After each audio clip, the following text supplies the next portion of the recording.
Lideramos el camino de la opinión pública y buscamos que la cultura del debate alcance consensos y soluciones a los problemas de nuestro país.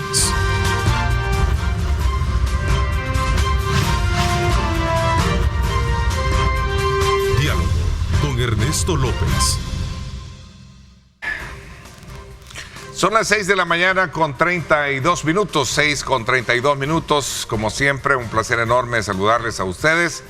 Gracias por estar con nosotros desde muy tempranas horas de la mañana, informándose del quehacer nacional e internacional. Sin duda alguna también en noticias deportivas, ya lo escuchábamos, los argentinos sufren la primera derrota en el Mundial Qatar, lo cual pues de alguna manera pues despierta toda esa estela de preguntas de qué está pasando con los países que realmente representan el fútbol, digamos, más competitivo, en este caso de Argentina. Pero bueno, así es el fútbol y la verdad que ahí están los especialistas para dar los comentarios pertinentes y sus análisis al respecto. Así es que desde ya, bienvenidos a este martes 22 de noviembre de 2022.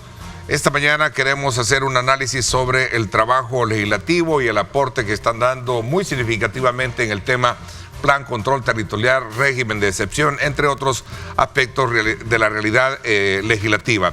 Quiero darle la más cordial bienvenida a Caleb Navarro, diputado de Nuevas Ideas por San Miguel, y también él es vocal de la Comisión de Hacienda y Especial del Presupuesto, secretario de la Comisión Financiera, entre otras funciones. Bienvenido, gracias por acompañarnos, Caleb. Hola Ernesto, buenos días, William, un gusto compartir también contigo esta entrevista, y buenos días también a toda la población que siempre está pendiente de esta entrevista, y un saludo también a nuestros hermanos salvadoreños en el exterior que siempre le dan seguimiento a este trabajo legislativo. Vamos a hablar un momento aquí ameno, ¿verdad? Vamos a estar platicando la realidad nacional y también platicando de todo el quehacer legislativo. Así es, en efecto, William Soriano, diputado también de Nuevas Ideas por la Unión. Gracias por acompañarnos, William. Bienvenido. Bueno, buenos días, Ernesto. Qué gusto poder acompañar a tu hermosa audiencia en esta mañana. Nosotros después de acá nos tenemos que ir al pleno para continuar con el trabajo legislativo, pero en este momento vamos a aprovechar para poner al día a los salvadoreños de las decisiones que estamos tomando por ellos, por el país, y sobre todo con el compromiso que hemos adquirido de seguir trabajando por un mejor El Salvador. Bueno, sin duda alguna vamos a hablar de aspectos que tienen que ver con los aportes significativos que ha tenido la Asamblea Legislativa, no solo desde el punto de vista del marco legal, sino que también de presupuesto. Ambos están también dentro de la Comisión de Presupuesto. Y vamos a hablar de otros aspectos que tienen que ver con la diáspora, ¿verdad? Y esto relacionado con el tema del voto en el exterior y entre otros temas. Pero antes, también escuchaba a las autoridades, a los tres somos de Oriente, ¿verdad? Claro. Esta situación de San Miguel, sin duda alguna, está cada vez más poniéndole la atención a las autoridades, por lo cual llaman a toda la población para que eviten los rumores y estén más atentos a las informaciones oficiales para evitar cualquier tipo de pavor o cualquier tipo de temor que se esté engendrando producto de los rumores que se generan alrededor de esta gasificación volcánica que está teniendo el Chaparrastique, ¿no? Bueno, por supuesto, hemos observado que ha tenido el volcán Chaparrastique algún tipo de actividad, pero aún no hay algo oficial para alarmarse. Sí. Eso sí, a toda la población se le hace la atenta invitación que esté pendiente siempre de acatar las indicaciones de las autoridades. A pesar de eso, Gobernación ha anunciado los albergues que están totalmente equipados, tanto en Usulután, en San Miguel y en La Unión, por cualquier percance que suceda, pero esperemos en Dios que no pase a más, ¿verdad? William, tú también eras de La Unión, ¿verdad? Claro, yo soy del departamento de La Unión. Yo sé que el volcán Chaparrastique ahorita ha tenido más de 86 explosiones. Un par han sido un poco más arriba de los 500 metros de cenizas que han lanzado al aire, pero yo sí creo que las autoridades tienen la capacidad de poder liderar una posible evacuación. Métodos de prevención existen, están preparados, se les han asignado los fondos necesarios desde la Asamblea Legislativa para poder reaccionar a tiempo en este tipo de situaciones. Ahora la población decirle que escuchemos cuando las autoridades pues, nos hagan el atento llamado a evacuar, a dar espacio, digamos, a esas estrategias para poder seguir cuidando de la salud de todos nosotros. Una eventual situación creo que siempre está ahí, pero tenemos que estar listos para poder reaccionar de la mejor forma. Ya lo demostramos cuando se inundó el río Grande de San Miguel, que se desbordó el río en unas colonias, a pesar de que el agua subió a más de 280 metros en esas colonias, no hubo ninguna persona fallecida. Eso significa que tenemos la capacidad de reaccionar a tiempo. Ahora, estar pendiente sí, mantenerse informado en los canales oficiales y sobre todo pues confiar en las autoridades y en la capacidad que se tiene. Sí, así es. Sí, hay que evitar bastante lo especulativo, que es lo que de alguna manera no deja de crear un poco la zozobra en la población como tal. Vamos a ver una evaluación del trabajo legislativo. Estamos al cierre casi del año, ¿no? Y un hecho que trasciende mucho es la ejecución del Plan Control Territorial y es particularmente el régimen de excepción, que la semana pasada pues entró en su octava aprobación. Sí, ahorita llevamos más de 128 municipios en este año que no han tenido ningún homicidio. Y eso yo creo que la oposición no tiene la capacidad, o tal vez no quieren entender que El Salvador ya está cambiando, que la gente ya no quiere volver a vivir a merced de las pandillas. Llevamos más de 230 días sin homicidios en 3 años. Y eso significa que se han salvado miles de vidas. Recordemos algo, Ernesto. En los 10 años del gobierno del FMLN murieron 46,000 salvadoreños asesinados por violencia. Desaparecieron otros 32,000 salvadoreños. ¿Qué estaba haciendo el FMLN en ese tiempo? Negociando con las pandillas. Aparte de negociar con las pandillas, los votos, ¿qué hacían? Les hacían fiestas en los centros penales. Les permitían tener teléfonos celulares a los cabecillas en las pandillas. Y no solo eso, nos cobraban $500 millones al año en un impuesto para la seguridad que nunca llegó. Esa es la diferencia entre la realidad que ellos nos heredaron y la que nosotros estamos transformando ahora. Solo en el año 2015, pueblo salvadoreño, asesinaron más de 6,000 salvadoreños. Usted sabe cuántos, lastimosamente, todavía sigue habiendo ese tipo de violencia, pero la diferencia es esta.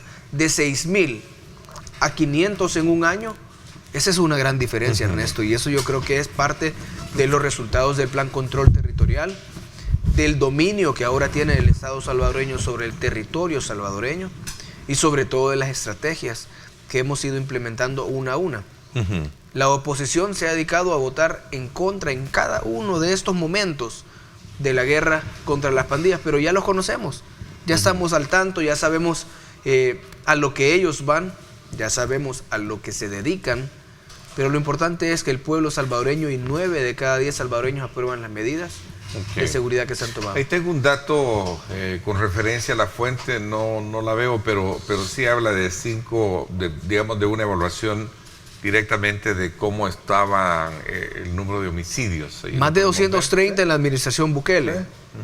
203, bueno. La administración 240, seguro, por eso decía la fuente donde está. Entonces, que el papel de ustedes ha sido bien importante desde el punto de vista de dar la aprobación, no solo en el tema de presupuesto para la ejecución del plan, sino que también en la aprobación del régimen de excepción.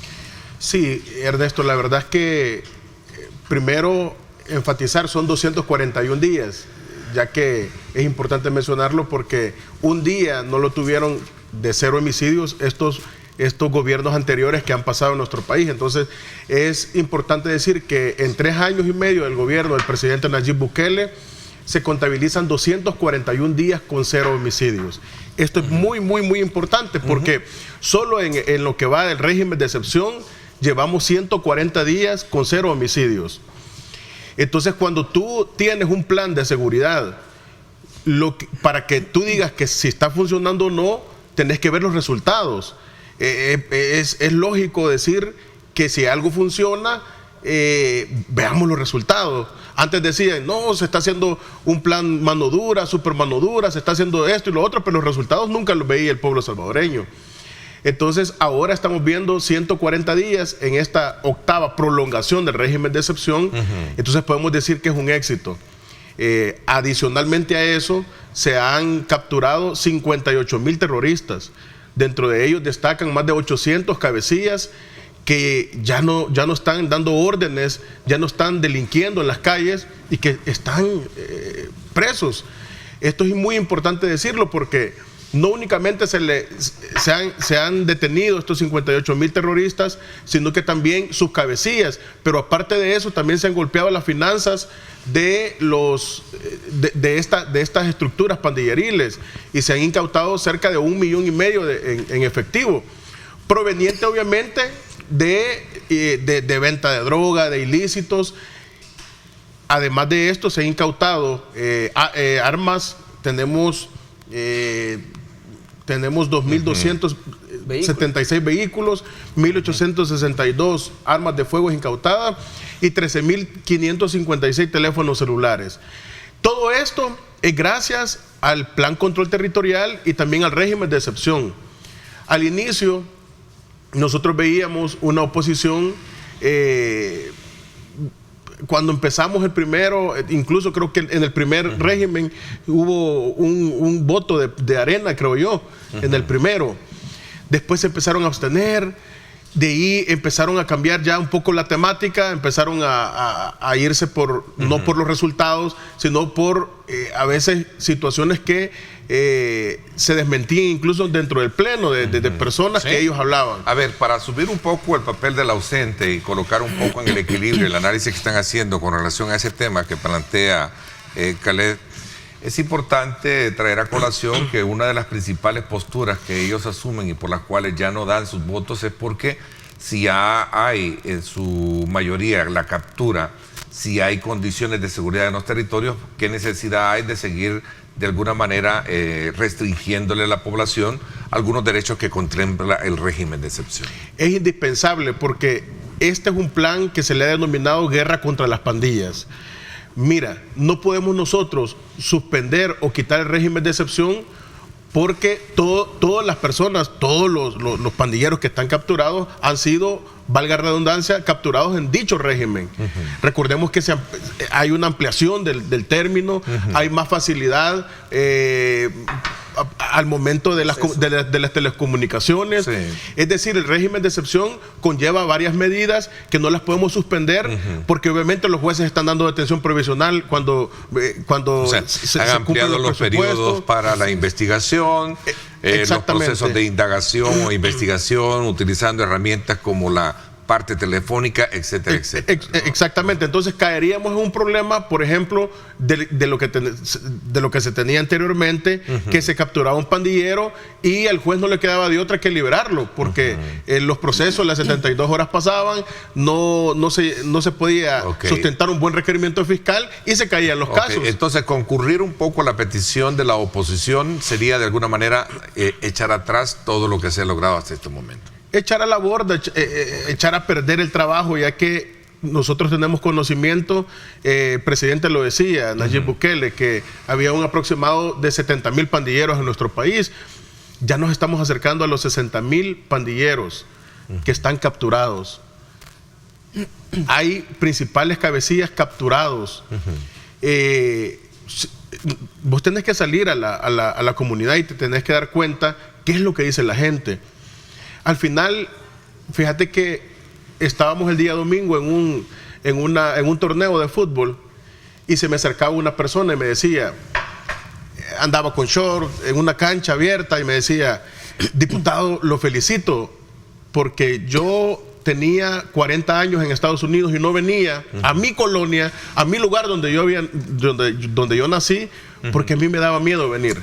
Hay muchas historias, William, que se encuentran de manera tal que demuestran ahora un grado de confianza, sopesando todos los temas que sin duda alguna estábamos abordando, que me imagino que quisieras darle un poco también de lectura, sobre todo cuando la oposición sostiene de que, bueno, si hay seguridad, ¿para qué necesidad de continuar con el régimen? ¿Te acordás cuando Arena comenzó con el con el plan Mano Dura? Plan Mano Dura. Capturaron alrededor de unos 18,000 pandilleros en cierto tiempo.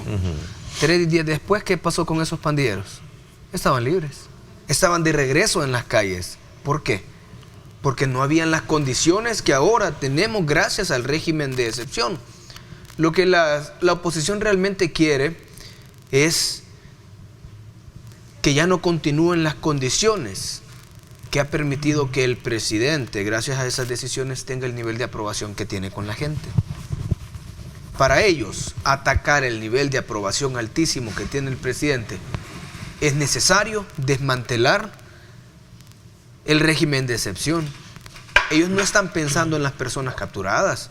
Ellos no están pensando en los derechos que se han tenido que limitar temporalmente para llevar mayor seguridad al país. Ellos están pensando en estrategia electoral, Ernesto.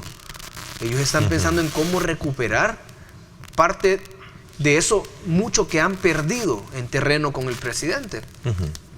Pero ellos no comprenden que la seguridad para un salvadoreño es sagrada.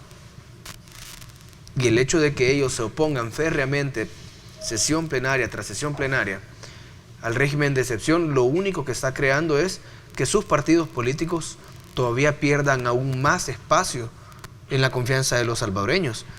Podemos ver las encuestas. 1% de aceptación tiene el partido FMLN. Ya no se diga el partido Vamos, ya no se diga el partido Arena. Pero ¿por qué está pasando esto? Simple y sencillamente porque ellos han basado su línea de ataque político, la han enfilado con todo lo que pueden hacia el régimen de excepción. Pero por un lado tenés a la oposición atacando el régimen de excepción y por otro lado, más importante aún, tenés a la población defendiendo las medidas de seguridad a través del régimen de excepción. Entonces, cuando los partidos políticos se oponen directamente a una medida que el pueblo ha percibido como propia, ¿qué va a pasar? Ahí es donde viene aún más el declive de estas instituciones políticas. Ellos no lo comprenden. Ellos todavía no lo quieren comprender. ¿Por qué? Entonces, la necesidad de mantener vigente es precisamente para mantener esos niveles de seguridad que no permitan de alguna manera repetir esas historias que en el pasado, y no solo eso, algunas se recogían de la urbe, en donde la población decía que capturan a los delincuentes, pero más tardan en entrar. 72 horas salían por el sistema que se tenía. Y de dónde venimos, hay que recordarlo siempre. Porque la oposición, nuevamente hablamos de ello, se molesta, se enojan cuando nosotros decimos cuál fue el punto de partida del país, de dónde venimos. Recordemos que en el año 2015 El Salvador tenía una tasa de homicidios de 103 homicidios por cada 100,000 habitantes. 103. Al día de hoy, El Salvador tiene la tasa más baja histórica en homicidios. 9.2 por cada 100,000 habitantes. Eso te dice mucho. Eso te dice que ha sido un éxito el plan control territorial y el régimen de excepción.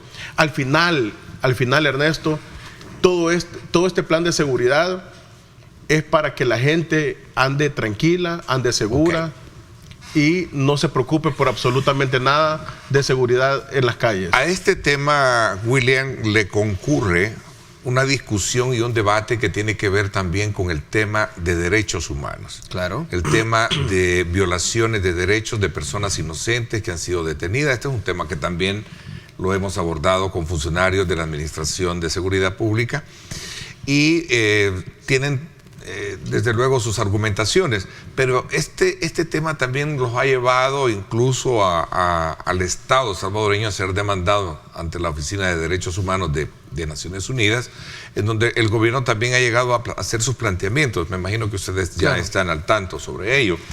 ¿Qué piensas tú al respecto? ¿Dónde estaban esas organizaciones que ahora han hecho esas demandas cuando morían miles de salvadoreños al año? ¿Por qué no iban a demandar al Estado salvadoreño en ese tiempo? ¿Por qué no demandaron al Estado representado por Sánchez Serén, por Funes, por Saca, por Flores, cuando morían más de 6,000 salvadoreños al año? ¿A dónde estaban? Y ahora que nosotros estamos persiguiendo a los principales violadores de derechos humanos del país, Ernesto, ¿por qué son ellos los primeros en que salen a demandar al Estado que está llevando justicia y protección a la gran mayoría de salvadoreños? Porque es parte de una agenda política, es parte de una agenda que está muy bien diseñada. Ahora bien, nosotros somos conscientes que siguen teniendo derechos humanos. El presidente lo ha dicho, de hecho lo mencionaba la vez pasada en conferencia de prensa. ¿Qué vamos a hacer nosotros como país, Ernesto? Si nosotros seguimos pensando que tratar a los delincuentes como los trataban antes, con todo lo que tenían, fiestas, teléfonos, negociaciones, efectivo, vamos a salir del problema de la violencia histórica que nos ha abatido como nación. No vamos a hacer nada. O hacemos las cosas de diferente forma y erradicamos a las pandillas hasta el último pandillero de las calles, o este tema va a volver a resurgir años después. Y eso es lo que nosotros no queremos. Lo que pasa es que estas organizaciones, ellas basan su actividad y sus presupuestos, sus donaciones, de acuerdo a la actividad que ellos hacen, digámoslo, para eso les dan ciertos fondos. Pero lo que ellos no están pensando es que la señora del mercado allá en la tiendona ya no tiene que pagar dinero a la pandilla para poder vender en paz. Es más, mi abuela vendiendo pescado en la tiendona, desde las 3 de la mañana a las 11 de la mañana, todos los días sin descanso, tenía que pagarle 400 semanales a las pandillas para poder vender. Ya no existe eso, partiendo de la experiencia de familiar. Ya no existe. ¿Y quién velaba por mi abuelita allá en el mercado? ¿Quién iba a demandar allá al Estado salvadoreño porque mi abuela le cobraban 400 semanales para vender pescado? ¿Quién defendía a estos salvadoreños que estaban indefensos ante un Estado que era fallido, que estaba de rodillas ante las pandillas? Nadie. Estas organizaciones no lo hacían. Pero ahora que nosotros hemos tomado control de la seguridad de este país, ellos lo que quieren es que volvamos al pasado. Concluyes entonces en que si hablamos de derechos ¿para quién? Claro, para las grandes mayorías que abonan a este país, a los salvadoreños que están llevando no solo la carga fiscal de este país, no solo la carga económica de este país, sino que representan el presente y el futuro de la nación que estamos construyendo. Por mí que los pandilleros pasen 50 años mínimo presos, porque se les acaban los derechos cuando comienzan a molestar a la gente honrada, cuando no permiten que un país progrese, cuando limitan la actividad económica de un país. ¿Cuál ha sido el mayor freno a la economía de nuestro país? Las extorsiones y las pandillas. Si se acaba eso, te aseguro que el país comienza a recibir niveles de inversión que nunca se han visto. Y ya lo estamos viendo con la diáspora. Y ya lo estamos viendo con los salvadoreños, que ahora el dinero de la extorsión lo dedican o a mejorar salarios o a reinvertir en sus negocios. Yo sí voy a cuidar siempre el bienestar de los salvadoreños y lo que a ellos les conviene. Hay que vaya a la oposición a demandar al Estado salvadoreño cuantas veces quiera. Ha ido también un factor de la cual entiendo ustedes como miembros de la Comisión de Hacienda y Especial de Presupuesto, ha tenido que ver con el tema de apoyo financiero, mucho al plan y específicamente cuando se trata de préstamos. Sí, todo plan de seguridad conlleva un financiamiento.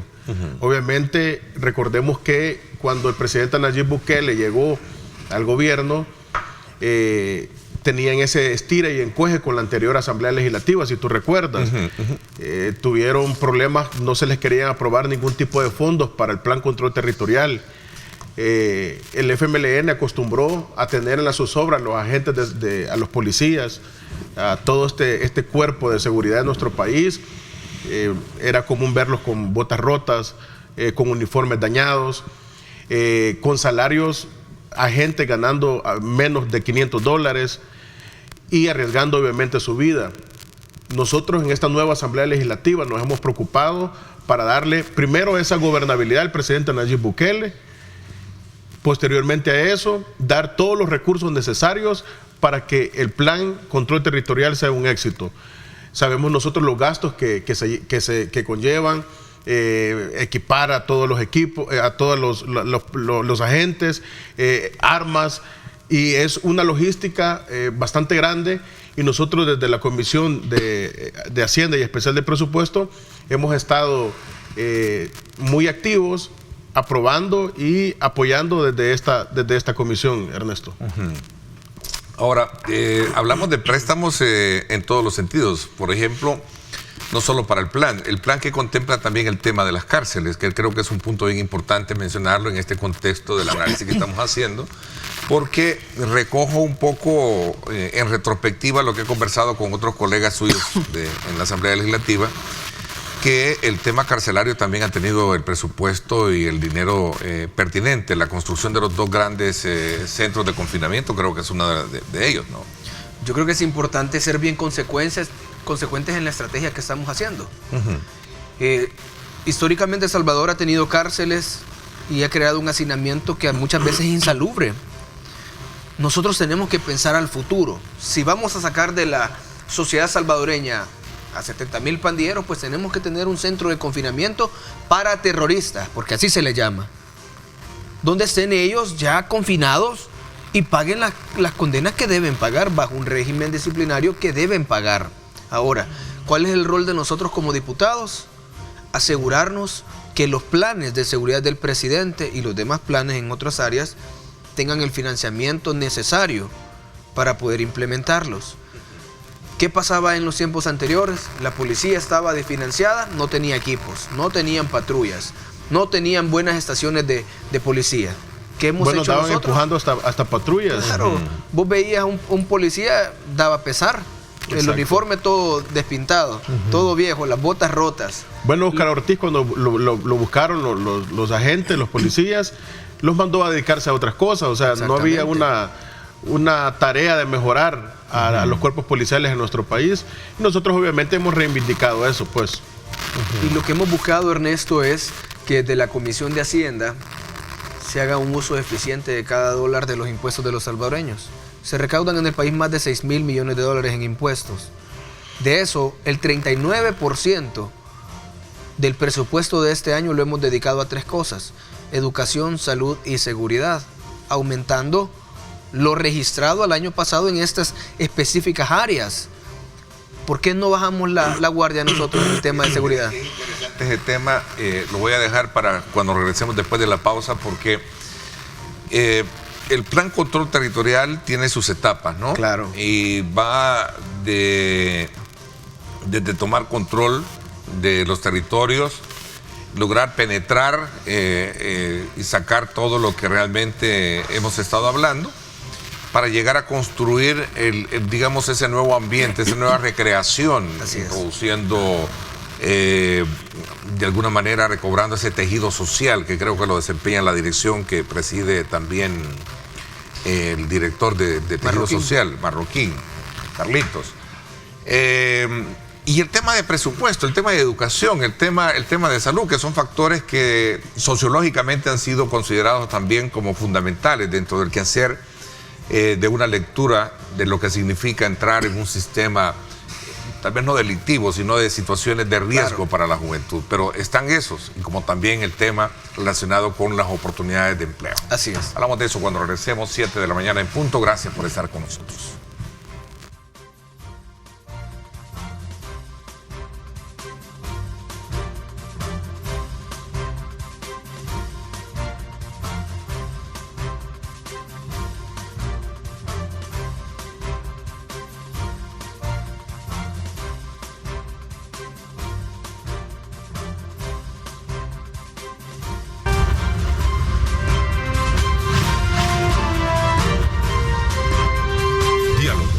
Ernesto López.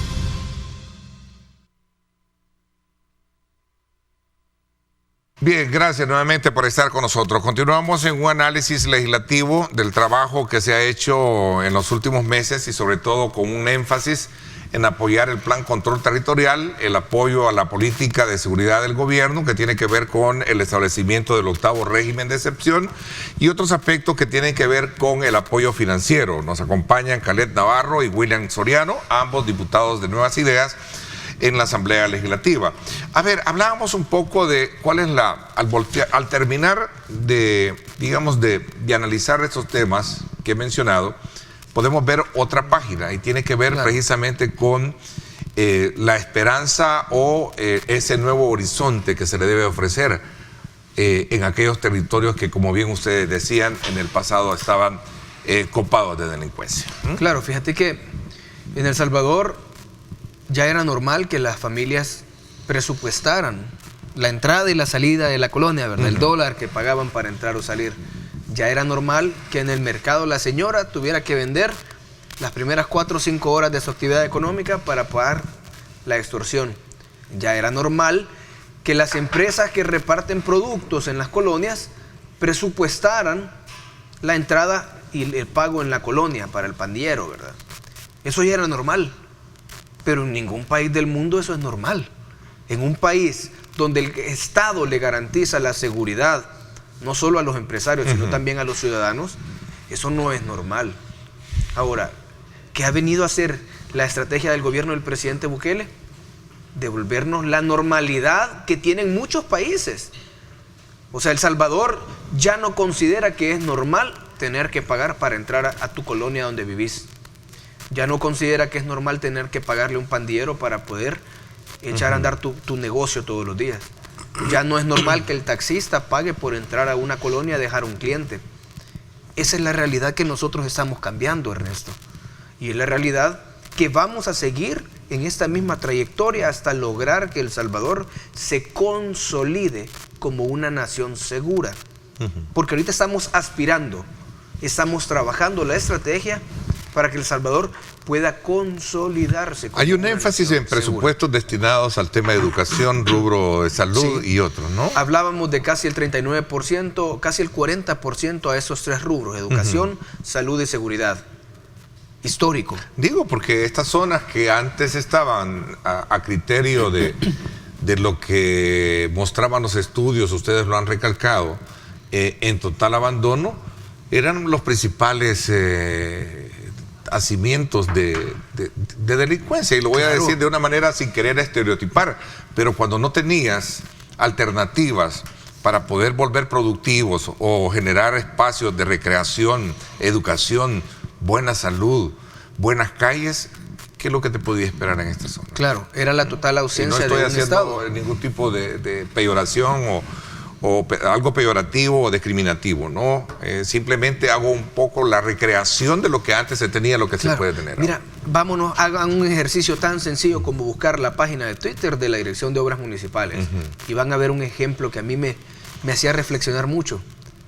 ¿Cómo ha cambiado la colonia Iberia ahora? Partía de ser el cuartel general de las pandillas, el centro de formación de las pandillas, donde vivían los mayores cabecillas, donde era la sede principal del crimen organizado y terrorista de este país, a ser el símbolo de la esperanza.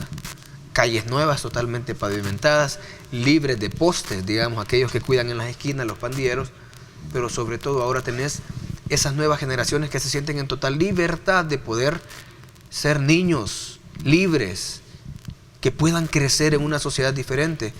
Eso lo podés ver en todo el país, Ernesto. Esa es la nueva realidad que nosotros queremos heredarle a los salvadoreños. Esa es la realidad para la que estamos trabajando. ¿Y es necesario recursos? Sí. Es necesario tener recursos y destinarlos para que las autoridades puedan hacer su trabajo de la mejor forma. Hablábamos hace un momento, tenías aquí y lo vamos a proyectar, ¿ve? Estos son los panfletos, la prensa gráfica, diciendo la Asamblea aprobó más de 7,000 millones. Aprobar no es que ya es el dinero en las arcas del Estado. Ahora bien, yo te decía en el descanso, cuando comienza Félix Cristiani, el gobierno de Arena, El Salvador debía, después de 12 años de guerra, 2,000 millones de dólares en deuda externa. Sí, era la deuda que tenía.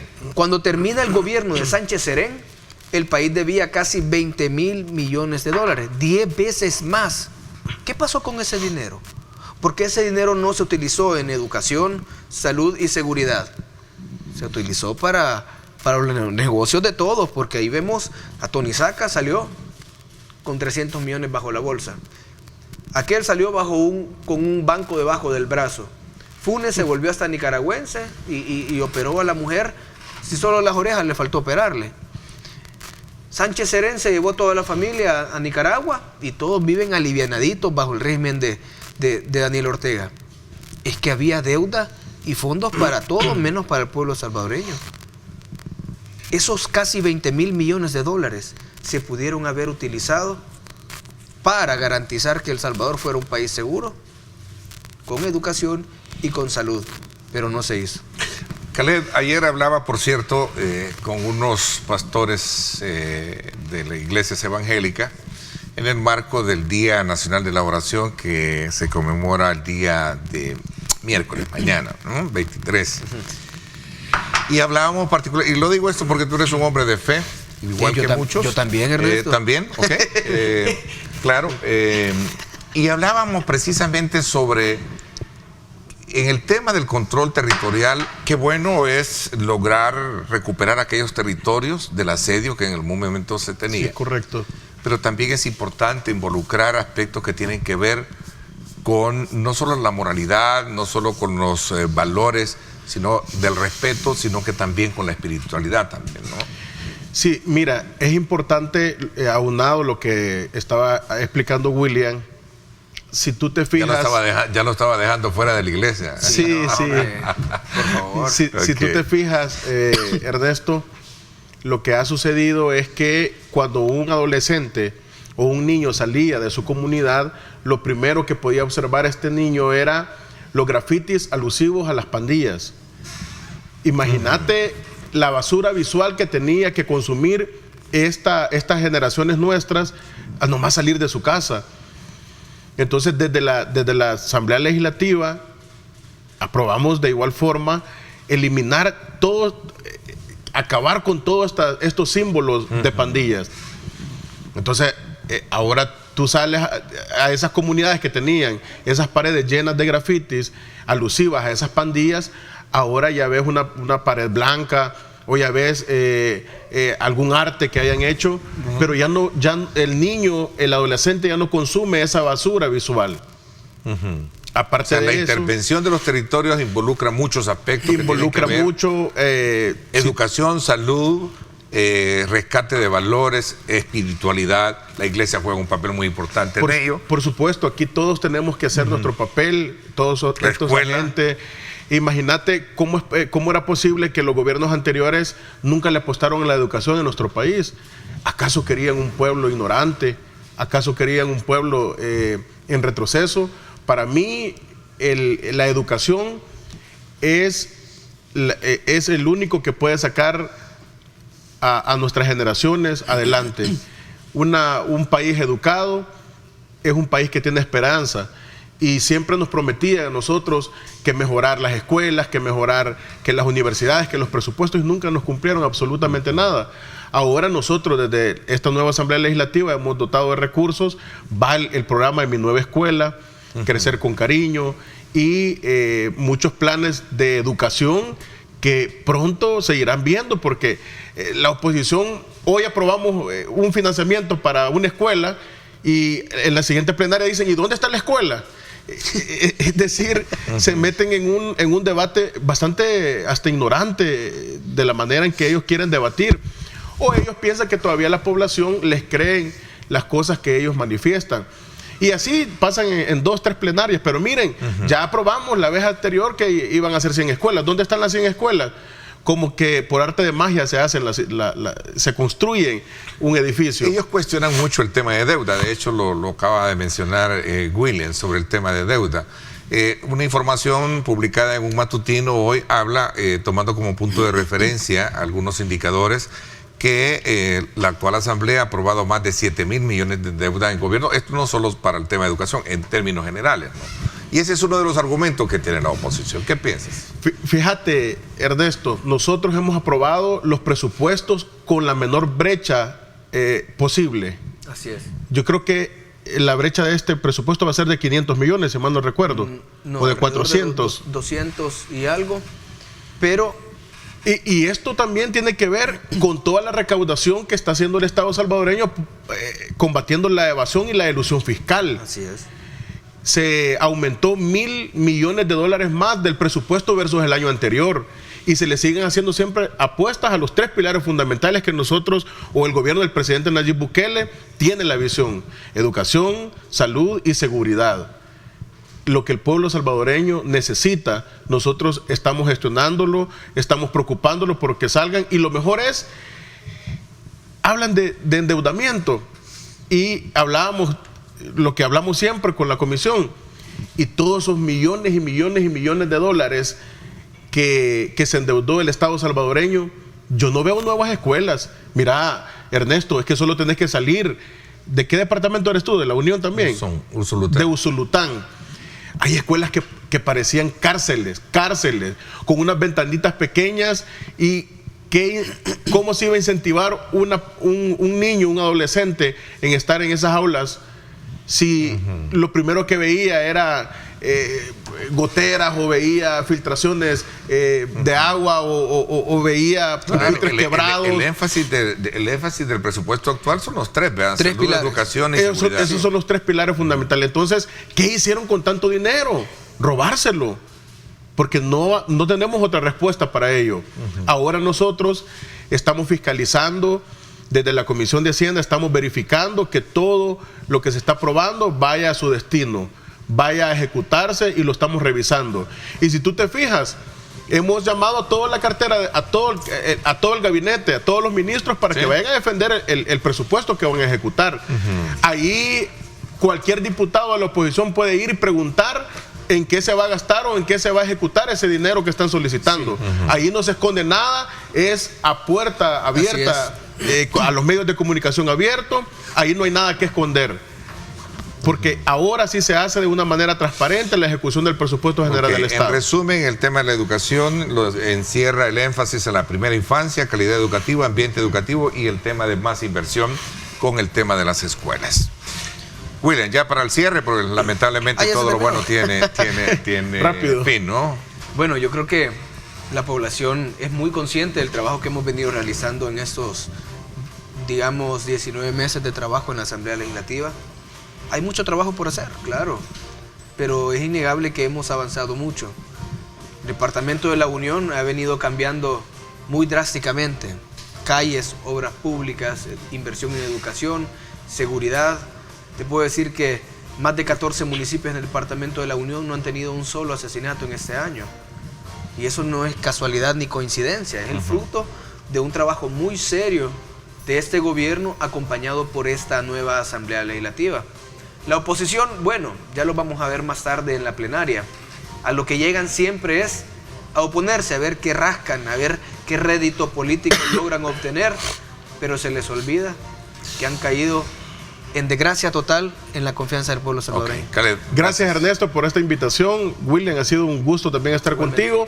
Y envío un caluroso saludo a mi linda gente del departamento de San Miguel y a todos nuestros hermanos. Están de fiesta, ¿verdad? Sí, y a todos nuestros hermanos salvadoreños en el exterior que siempre están pendientes de este tipo de entrevistas. Gracias, Ernesto. Recuerden que nos pueden seguir también en las redes sociales como Caleb Navarro. Estamos en Facebook, Twitter, Instagram y TikTok, pero en TikTok no bailamos, ¿verdad? Así de que ahí nos pueden seguir en las redes sociales.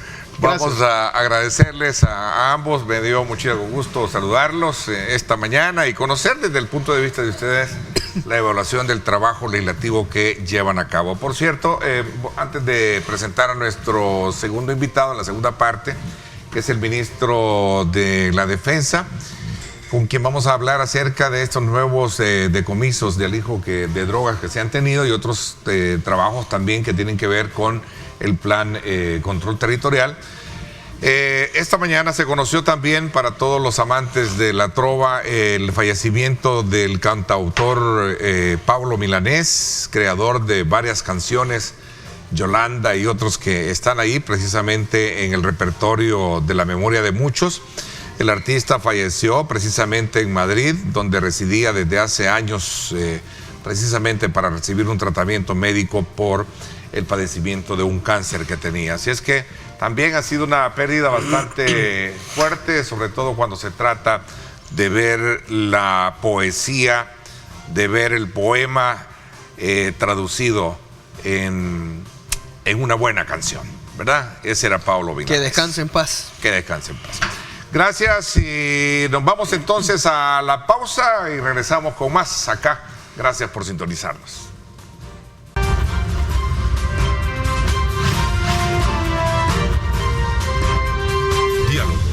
Ernesto López.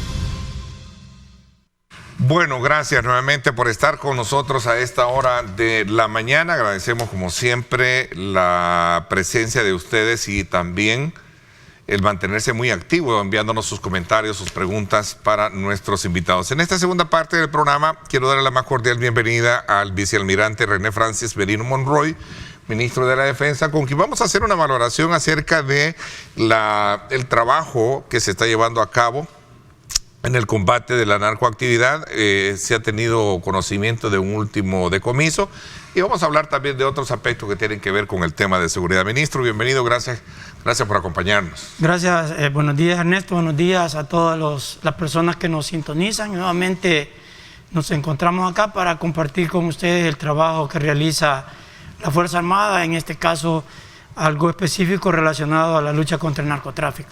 Ministro, yo sé que todo militar está preparado para poder enfrentar cualquier situación como tal, en términos de cualquier tipo de destreza, ¿verdad? Veámoslo ahí ahora esta madrugada. Fue esta madrugada donde lo vimos ahí manipulando. Vamos a ver, producción, qué pasó. Y habíamos quedado que íbamos a tener ese video a la mano. Vamos a ver. Parece que se trabó o se durmió. Ahí está. Una buena... Era una boa constrictora conocida como mazacuata, creo que siempre, ¿no? Sí, bueno, mire, puede ver el tamaño, ya está bastante grande. ¿Eso fue esta madrugada? No. Anoche, ya como a las 23 horas, 22, 23 horas. Sí, ahí en la Capitanía de Puerto, lo que me dicen es que en un terreno aledaño estaban limpiando. Entonces quizás se fue para el lado de la Capitanía y ahí... ¿Esto fue en la Capitanía de Puerto La Concordia. Me está hablando de... En la Costa del Sol. Costa del Sol, okay. Sí. Y la verdad es que corren peligro, pues, por algún perro que la pueda ubicar o otras personas cuando ya están ahí. Entonces, la agarramos y la entregamos a la Policía Nacional Civil para que ellos hagan lo que tienen que hacer para protegerlas. Para que pueda ser liberada en alguna zona donde ella esté más segura, sin duda alguna, ¿verdad? Bueno, pero son buenas destrezas las que tienen. ¿Ah? No todos tenemos el valor de hacerlo, pues, pero... ¿ah? Bueno, pero hoy conocemos hasta de cazadores de cocodrilos hasta cazadores de serpientes. Bienvenido, ministro. El medio ambiente, sí. Cuénteme un poco, ministro, una evaluación del trabajo ya casi al año de lo que se ha hecho en términos del combate de la narcoactividad. Voy a comenzar con esto porque recientemente también se tuvo conocimiento de otro decomiso, ¿no? De otra incautación. En la última, sí, la del día de ayer, claro. Sí. Claro. Cuéntenos un poco. Bueno, lo que sucede primero es que resaltar el trabajo de los hombres de mar, de la Fuerza de Tarea Naval Tridente. Aquí podemos ver nosotros que los resultados del Plan Control Territorial en general son producto de la planificación, del apoyo que nos han dado, que nos da el señor presidente para los recursos y también del sacrificio individual y colectivo de todos los miembros de la institución y de la Policía Nacional Civil. En este caso, ellos cumplieron 31 días de navegación, es decir, hace 31 días zarparon a navegar, a realizar su trabajo y debido a que hubo esta incautación, eso pues hace cambiar toda la planificación que había en cuanto a los relevos. Y cumplieron 31 días, en esos 31 días, el día 11 de noviembre, a las 20:40 horas, o sea, a las 8 horas con 40 minutos de la noche, se hace la intercepción de un LPB a 470 millas náuticas al suroeste de Acajutla. Esto en kilómetros son 870 kilómetros. ¿Qué es lo que encontraron? Bueno, primero que se hizo un lanzamiento de las interceptoras a más o menos a 100 millas todavía de distancia de la LPB, porque nosotros lo que hacemos es que andamos en patrullaje normal, el buque nodriza anda abarloadas las embarcaciones fuera de borda nuestras y al haber un objetivo las lanza. Entonces esas estaban más o menos a unas 100 millas del LPB cuando las lanzó. Y ayer conversando con las personas que fueron detenidas por la policía, nos dicen que estuvieron a punto de hacer la entrega. O sea que si nos demoramos un poquito más, ellos hubieran logrado entregar la droga y no hubiera pasado nada. Pero ¿qué es lo que le quiero decir con esto? Pero ¿cómo así? ¿En términos de arreglos o qué? Sí, es que lo que pasa es que a ellos les dicen un punto, un lugar donde tienen que entregar la droga. Ahí ellos no saben, lo que ellos cuentan, no saben a quién se la van a entregar ni cómo hacer. Solo que les han dicho en tal punto, ahí vas a entregar la droga. Entonces a ese punto llega otra lancha, recibe la droga, hunden el LPV y se van con ellos y la droga. Entonces ellos estuvieron a punto de lograr hacer eso, porque ya media vez logran hacer eso, la droga ya llega a su destino. Entonces, pero ¿qué es lo que le quiero decir con esto? Que cuando nosotros llegamos, nuestra embarcación ya llegó también con poco combustible, por la distancia en que lo lanzamos. Y cuando se hace la intercepción, cuando se hace la ubicación, los del LPV se dieron a la fuga y hubo una persecución en caliente. ¿Y esta incautación se da en aguas nuestras o aguas internacionales? Esa agua es alta mar. Ajá. Sí, aguas internacionales. Sí, aguas internacionales. Esa es la parte que nosotros colaboramos con en la lucha contra el narcotráfico internacional, porque está allá en aguas internacionales. Pero acá lo que quiero contarles es que cuando al final logran darle alcance, ellos abrieron válvulas para que se comenzara a hundir. Si ustedes pueden ver en una de las fotografías, ya está lleno de agua el LPV con la droga todavía adentro. Adentro, sí. Ellos lograron sacar los primeros 8 bultos y a las 3 personas, pero había mal tiempo también. O sea, las condiciones no eran apropiadas, ya no había combustible. Entonces la deriva comenzó a hacer que el LPV se fuera moviendo y se fuera separando de la embarcación nuestra. Es decir, que pasamos 8 horas en que el LPV se había ido a la deriva. Ok, ministro, no es el primero. Creo que si hacemos una evaluación contable, son varios decomisos o incautaciones que se han hecho a lo largo del año que está por concluir. ¿Esto significa que se está haciendo certero en cuanto a los radares o coordinación que se tienen también? ¿Cuál es el efecto per se que conlleva precisamente a tener el éxito en este tipo de incautación? Me piden una pausa, regreso para que hablemos un poco sobre este tema. 7:32, gracias por estar con nosotros.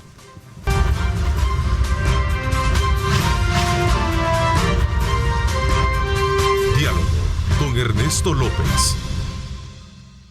Continuamos conversando con el ministro de la Defensa, el vicealmirante René Francis Merino Monroy, y hablamos precisamente sobre el trabajo que se está llevando a cabo precisamente en la incautación de alijos de droga, que estamos hablando del caso último.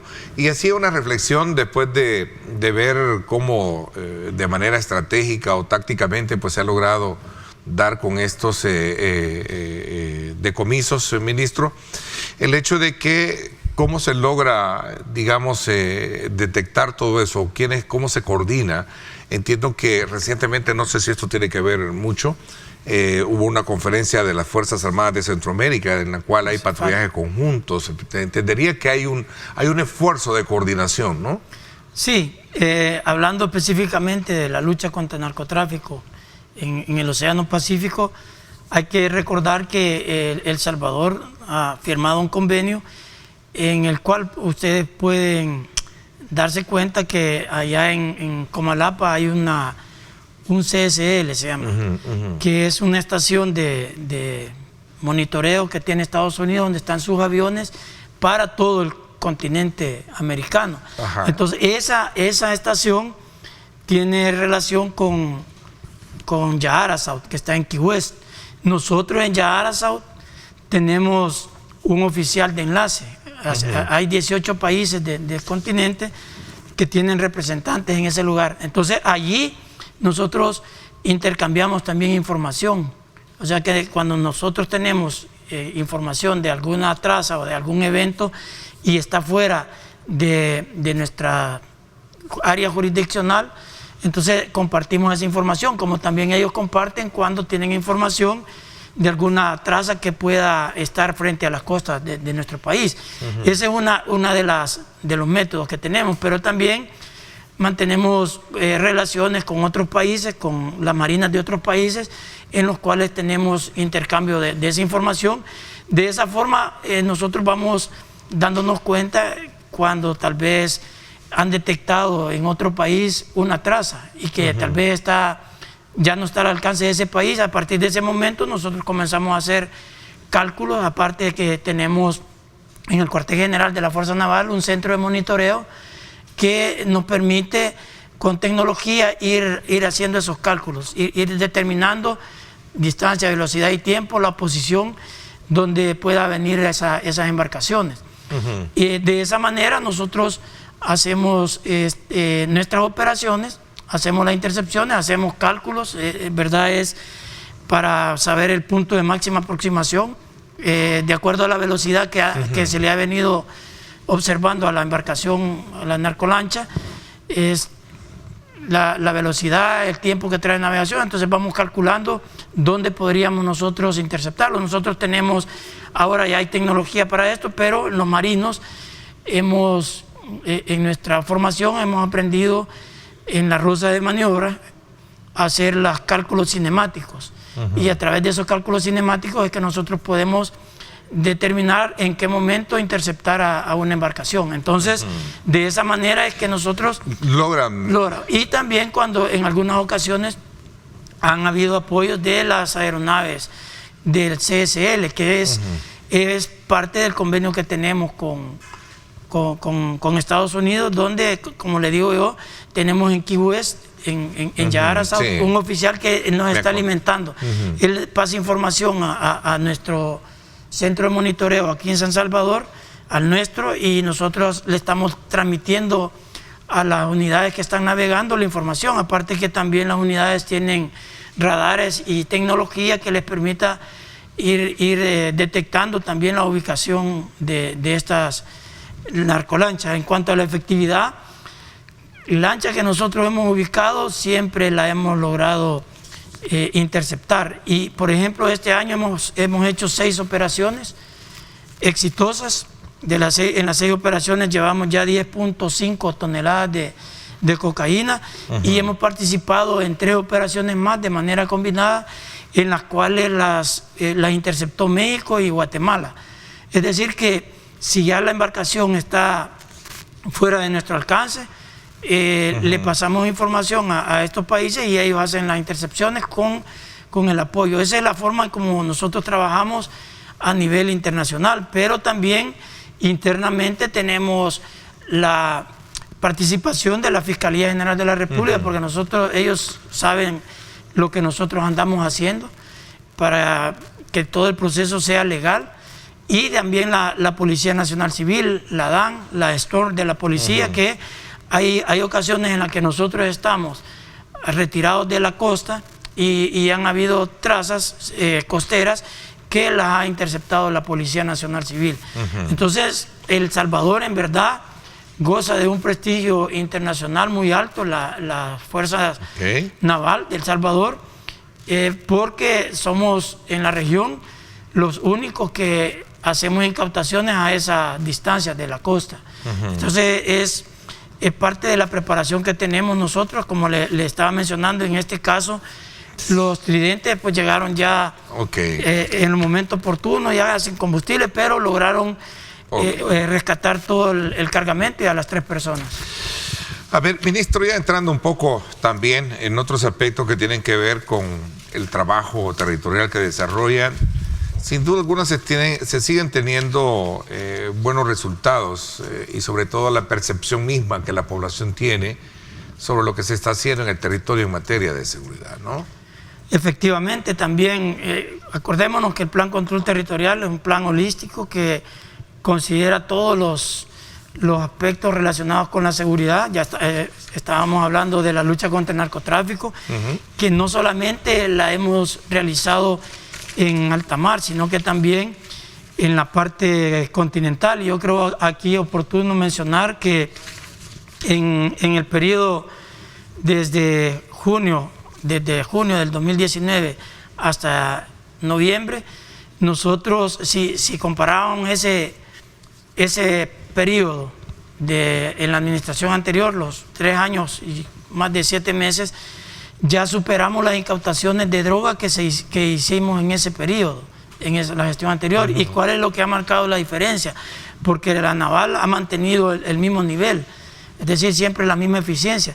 Lo que ha marcado la diferencia son las incautaciones que se han hecho ahora, que han aumentado las incautaciones que se hacen en la parte continental, es decir, el trabajo que hace la policía en la lucha contra el narcotráfico ha sido más eficiente y por esa razón hemos sobrepasado lo que se había hecho anteriormente.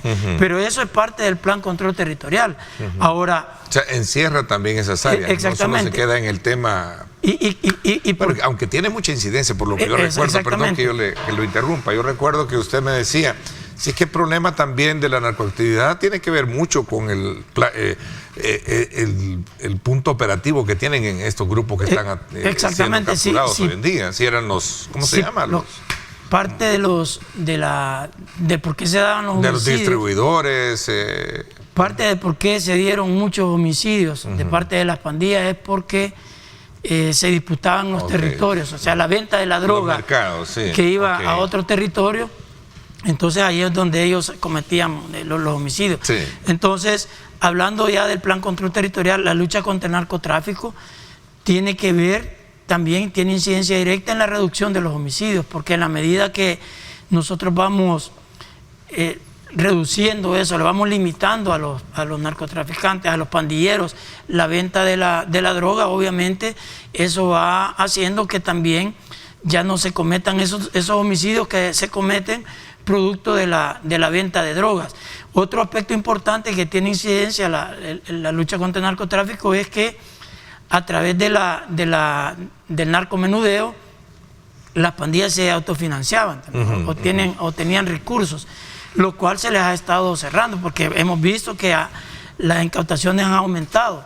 Por lo tanto, se les ha reducido también esa fuente de ingresos. Y al tener la fuente de ingresos narcotráfico reducida, cortada, al tener también las extorsiones reducidas, cortadas, eso obviamente tiene una incidencia directa en el actuar de las pandillas, más el trabajo que se está haciendo territorialmente de enfrentarlos de manera directa a los pandilleros.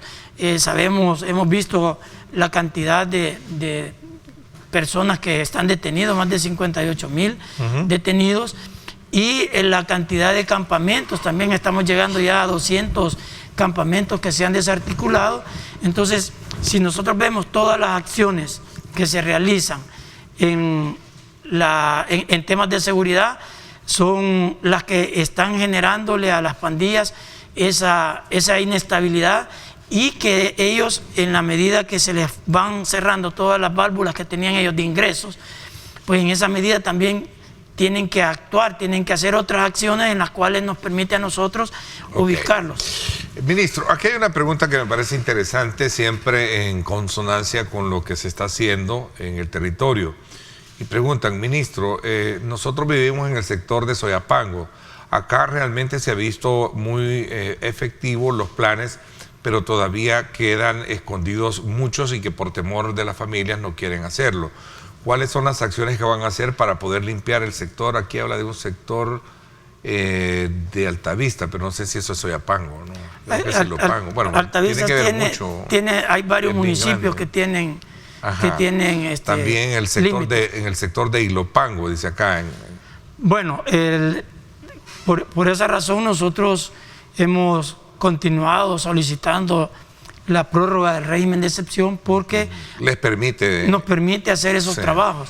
Estamos haciendo operaciones en los lugares donde nos damos cuenta nosotros que hay persistencia todavía, que todavía hay pandilleros. Realizamos operaciones junto con la Policía Nacional Civil. Algunas ocasiones son operaciones donde la Fiscalía ya ha girado órdenes administrativas y con el apoyo nuestro se van a esos lugares para presentar o entregar a las autoridades competentes a estos delincuentes. Decirle a la población que el trabajo va a estar concluido cuando ya no haya ni un solo pandillero en las calles. Ese es el objetivo, sobre eso es que estamos trabajando.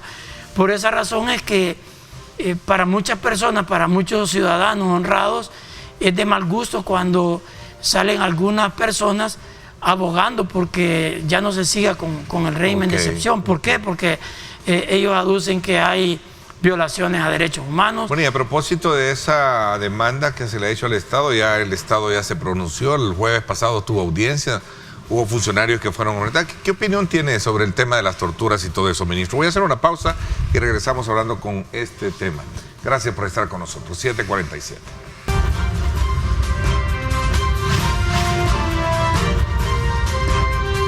Diálogo con Ernesto López.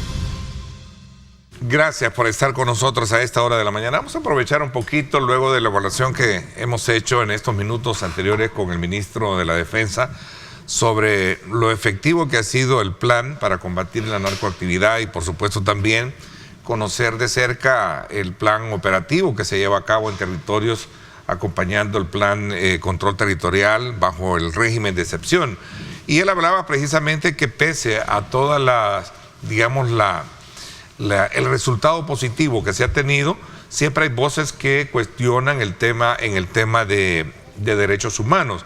Y a propósito le hacía mención que esta semana se llevó a cabo la audiencia precisa en la Oficina de Derechos Humanos de Naciones Unidas, donde hay una demanda contra el Estado que tiene que ver con el tema de torturas y violaciones de derechos humanos en el marco de este régimen y cuál es su lectura alrededor de este tema, ministro. Mire, lo que respecta a la institución, nosotros estamos sometidos a cualquier auditoría y tenemos el respaldo que realizamos nuestra planificación relacionada con derechos humanos con el aval de la Cruz Roja Internacional. O sea que ellos incluso nos ayudaron a elaborar la cartilla que andan los soldados, la cartilla de actuación, que es la que les da a ellos todo lo que ellos pueden hacer cuando están apoyando a la Policía Nacional Civil. Sí.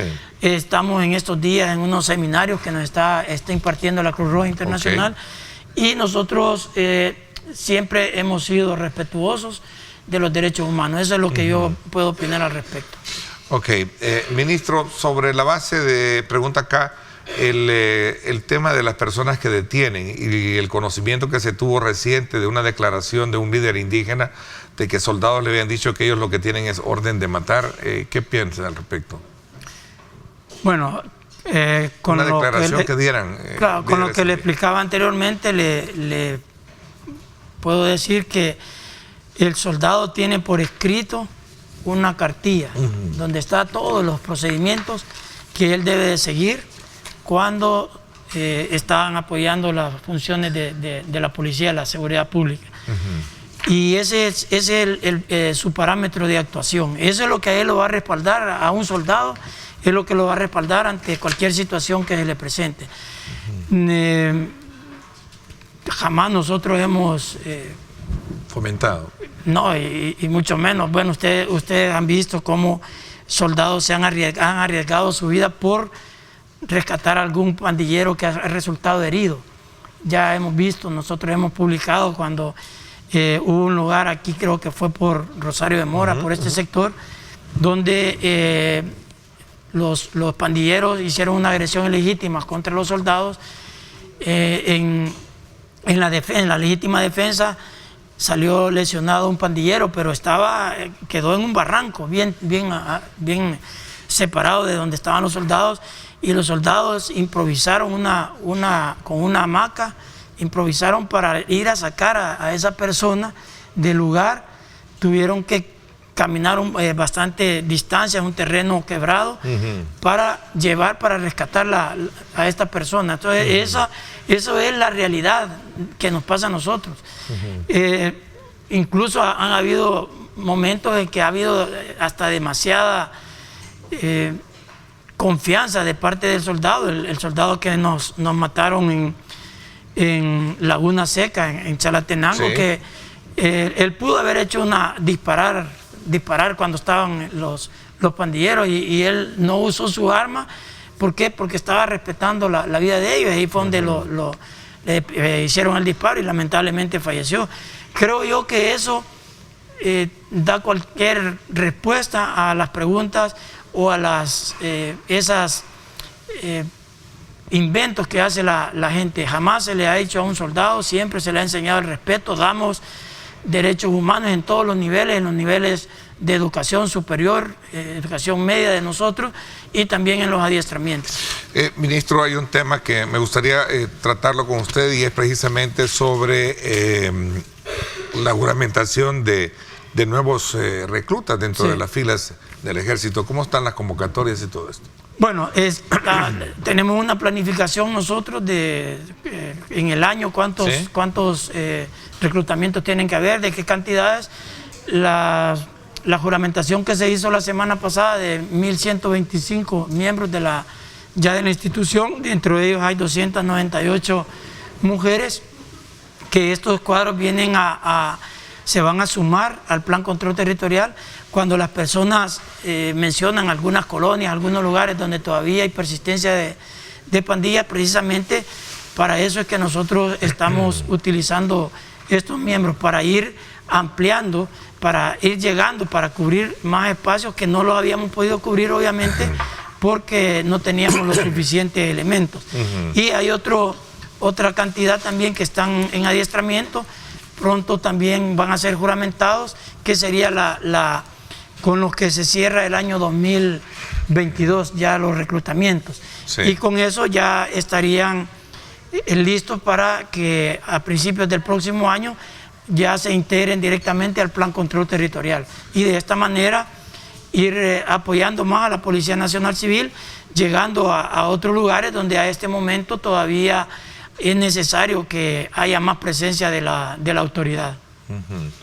Bueno, se tiene entonces siempre una meta en este caso, de llegar a contar con X cantidad de efectivos militares. Sí, efectivamente, como ¿cuánto es la meta, lo ordenó el señor presidente, que hay que ir aumentando gradualmente la cantidad de efectivos, y veamos cómo se ha visto la diferencia, ¿no? en temas de seguridad, porque el aporte que hace la institución a la Policía Nacional Civil tiene una incidencia directa y muy positiva en los resultados que se tienen hasta este momento en el tema de seguridad, y la población obviamente lo ha sentido.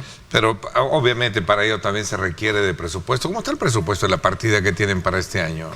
De acuerdo a lo que hemos planificado, ese es lo que se nos ha autorizado, y hemos ido saliendo de manera exitosa con la ejecución del presupuesto. El presupuesto de este año, que ya estamos por finalizar, lo hemos ejecutado en un 98% a este momento, con lo que falta, y eso es lo que esperamos hacer el próximo año. Así como logramos este año que está finalizando, esa misma planificación tenemos para el próximo año, un presupuesto equilibrado, bien calculado, bien analizado con Hacienda, que es lo que necesita la Fuerza Armada para continuar apoyando a la Policía Nacional Civil. Ok, ¿continúan los incentivos para los soldados? Se mantiene ¿en ese mismo plan? Exactamente, se mantiene el apoyo de los $200 para los que están en el plan control territorial, para la alimentación de ellos, y también $200 que se les otorgan a todos los miembros de la Fuerza Armada.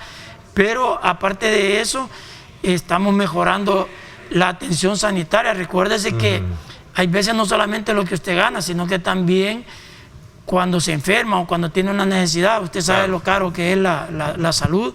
Entonces también nosotros estamos invirtiendo en el hospital militar. Ya pronto vamos a hacer vamos a informar las mejoras que le estamos haciendo al hospital militar, mejorando la adquisición de medicamentos para entregárselos a los soldados. Otra es reparando y dejando en condiciones óptimas las cuadras. Las cuadras son los lugares donde los soldados duermen, los uniformes, las botas, el armamento, el equipo, todo eso tiene, porque antes el soldado, por ejemplo, de su sueldo compraba los chalecos, compraba parte de los uniformes. Pues ahora ya no deben de tener ese gasto, porque se los estamos proporcionando, y eso es parte de los incentivos que hacen que haya una cantidad bastante significativa de salvadoreños, de jóvenes que quieran estar en la Fuerza Armada. Ok. Ministro, el tiempo se me fue. Hay muchas preguntas acá que tienen que ver con la cobertura que están dando los efectivos militares en algunas zonas rurales, especialmente en el sector de Usulután, dice, se mantienen, ¿verdad? Sí, y ahí hemos ubicado bastantes delincuentes, bastantes pandilleros, les hemos quitado armamento, dinero, y esto obviamente está mejorando la seguridad en el sector de Usulután. Okay. Gracias por habernos acompañado, ministro, y darnos sus puntos de vista y una evaluación del trabajo que se está llevando a cabo desde la cartera que usted representa. Muchas gracias por acompañarnos. Gracias a usted, y nada más a la población decirles que vamos a continuar realizando este trabajo, que es bien importante. La denuncia que ustedes hacen nos ha ayudado a sacar de las calles a bastantes delincuentes. Hay que armarse de valor y esperar la respuesta de las autoridades. Bueno, muchas gracias a ustedes que nos han sintonizado a esta hora de la mañana. Continúen con nosotros, arriba mi gente, como siempre, con mucha energía, para que usted pase una buena mañana. Gracias, pásenla bien y como siempre recuerden lo más importante, amar a Dios sobre todas las cosas. Lideramos el camino de la opinión pública y buscamos que la cultura del debate alcance consensos y soluciones a los problemas de nuestro país.